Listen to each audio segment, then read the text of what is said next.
सरकार बहुत ऋण यहाँ ऋणग्रस्त सरकार ऋण खाई ऋण करी घीओ खाइबा व्यवस्था करुचंती किंतु ये सरकार आगामी दिन मानकरे दरमा दे पारिबे कि नहीं सरकारी लोकंकर सेटा होची बड़ कथा। सरकार बहुत ऋण यहाँ ऋणग्रस्त सरकार ऋण खाई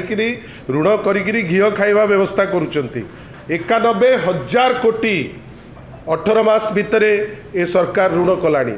अलगा कथा आयुष डाक्तर तांकर जदि तांकर कोहेरेंट मतरे डिजर्व करुचंती जदि तांको विषय किसी चिंता कले सी अलगा कथा किंतु ए सरकार आगामी दिन मानकरे दरमा दे पारिबे कि नहीं सरकारी लोकंकर सेटा होची बड़ कथा। 91,000 कोटी टंकार ऋण 18 मास रे आ आश्चर्य हो जिवे 38 भाग सेतिरु होची बाहर रु लोन खोला बाजार रु ऋण से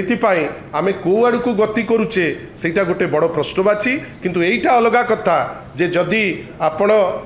को गोटे व्यक्ति विशेष बा व्यक्ति समूह पाई किछि निष्पत्ति नैचंती सेटा अलगा कथा किंतु सरकार कर आर्थिक अवस्था एते भलो नाही खाली डिंडिम पिटुचंती जे आमे एया करदेबु सेया करदेबु सेया करदेबु याडे कोनोसी जगार ना तळमुंडरे खर्च होई पारुची 1 लाख कोटी सेंट्रल स्तर रे खर्च होई पारिनी रहिछि आमर आज पर्यंत ए सरकार मध्य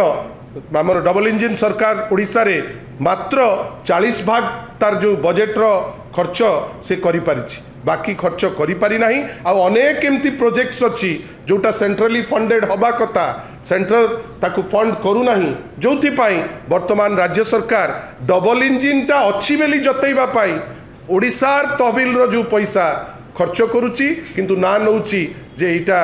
केंद्रीय योजना बेली चलिबो बहुत जिनस बीजेडी करची जोटा हेई पार नथला गोटे बात्या विध्वस्त ओडिशा रु आज जदि ओडिशा गोटे सारा विश्व दरबार रे आज जदि डिजास्टर कंट्रोल रे मास्टरी हासिल करची धन्यवाद देवे नवीन पट्टनायक को गोटे दरमा देउ नथिबा देई पारु नथिबा सरकार रु जदि आर्थिक स्वच्छलता रे सारा भारत रे 1 नंबर हेई पारला ताहले हेई पारिबो एई जो नुआ सरकार डबल इंजिन अछि आमे आशा करिबा किछि जिंस से माने करिवे आपण माने हमर बंधु आपण बुझी थांतु governance is a continuous process आमे किछि करिचु बहुत जिंस हेइची आगामी दिन रे जेहेतु आपण मने रखि थांतु जेहेतु धन्यवाद नवीन बाबू को धन्यवाद 5T रो प्रोसीजर को जे आमे आर्थिक अवस्था एमिति स्तर रे रखिथिलु जोथि पाई आज ये सरकार दरमा दे पारुची जदि किछि चिंता भी करि पारुची धन्यवाद नवीन पट्टनायक धन्यवाद 5T रो प्रोसीजर।